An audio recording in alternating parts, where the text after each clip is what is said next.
তারা কিন্তু অপেক্ষা করছে, কিন্তু কার জন্য অপেক্ষা করছে, কোথায় যাবে, সব কিছুই নিয়ে থাকছে আমার আজকের ভিডিওটা। হ্যালো এভরিওয়ান, শুরু করছি একটা নতুন ভিডিও। আশা করি ভিডিওটা সবার অনেক বেশি ভালো লাগবে। আর যদি ভালো লাগে তাহলে অবশ্যই একটা লাইক, কমেন্ট, শেয়ার দিয়ে পাশে থাকবেন। আর পুরো ভিডিওটা জুড়ে আছি আমি লিপি। আমার জন্য অপেক্ষা করছিল। আমি স্কুল থেকে আসব, তারপরে আমরা 3 বোন আর আমাদের পুত্রকে নিয়ে একটু বাইরে ঘুরতে যাব। কিন্তু আমার পুত্র হচ্ছে আমাদের সাথে এখন যাবে না, কারণ তার বাড়িতে অনেক খেলার সঙ্গী সাথী বসে আছে, তাদের সঙ্গে খেলবে। আর আমরা তো ওকে হচ্ছে না নিয়ে যেতে চাচ্ছি না, কারণ ওকে ছাড়া আমাদের একদম ভালোই লাগে না।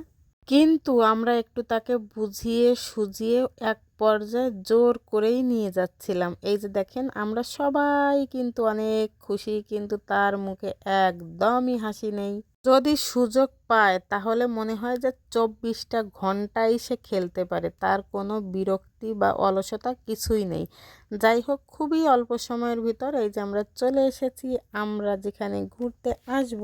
যারা আমার চারপাশে আছেন তারা তো অনেকেই জায়গাটায় গিয়েছেন এবং চিনতেও পেরেছেন, আর যারা আমার দূরের বন্ধুরা আছেন তারাও কিন্তু জায়গাটা চিনতে পেরেছেন। এর আগেও আমি এই জায়গায় গিয়ে অনেকগুলো ভিডিও দিয়েছি, তার কারণে সবার কাছে জায়গাটা অনেক বেশি পরিচিত মনে হবে। আমরা কিন্তু এসেছি একেবারে সন্ধ্যার পরে, কারণ আমার স্কুল থেকে আসতে অনেক দেরি হয়ে গেছে, আর বিশেষ করে এখানে একটু দেরি করেই এসেছি। সন্ধ্যার পর না আসলে এই জায়গার সৌন্দর্য উপভোগ করা যায় না।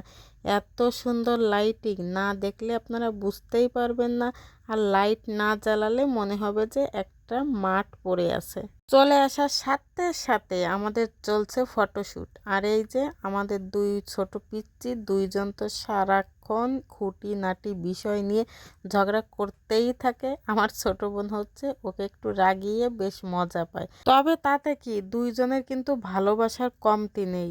আমার ছেলে হচ্ছে ও বাড়িতে আসলে অনেক খুশি হয়, আর বাড়ি থেকে চলে গেলেও অনেক বেশি মিস করে। আর আমার ছোট বোনও সব সময় শুধু ওর কথাই জানতে চায়। ছবির পর্ব শেষ, এই যে এখন চলছে ভিডিও। আমার ছোট বোন একটু বসে বসে দোল খাচ্ছিল আর আমি সাথে ভিডিও করছিলাম। আর দেখেন কি সুন্দর মাছ, মাছগুলোকে খেতে দিলে আপনার চারপাশে এসে ভিড় জমাবে। ছোট বোনের দোল খাওয়া শেষ, এরপরে উঠেছে আমার মেজো বোন। তো আমি বললাম, তোমরা যেহেতু বাইরে বসে দোল খেয়েছো, আমি একটু ভিতরে যে দোল খাই।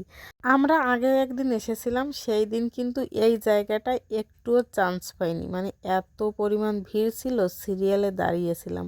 তো আমরা ঘোরাফেরা করতে করতে এপাশে আমাদের যে খাবারগুলো অর্ডার ছিল সব খাবার এক এক করে চলে এসেছে। খাবার আসার পর আমার ছেলে তো মহা খুশি, কোনটা রেখে সে কোনটা খাবে নিজেই বুঝতে পারছে না। তবে আমরা তাকে কম কম করে হলেও সব কিছুই একটু একটু করে খাইয়ে দিয়েছি, তাতে কিন্তু সে বেশ মজা পেয়েছে।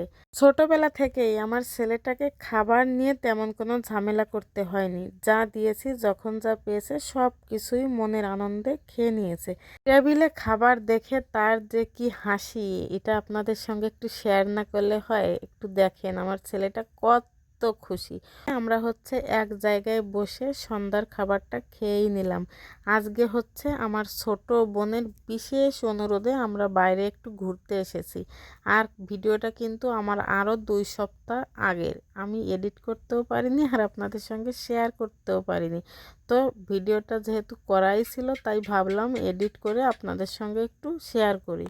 আমাদের এত সুন্দর সুন্দর মুহূর্তগুলো আপনাদের সঙ্গে যদি একটু শেয়ার না করি তাহলে আমার একদমই ভালো লাগবে না। আর আপনাদেরও কি ভালো লাগবে বলেন?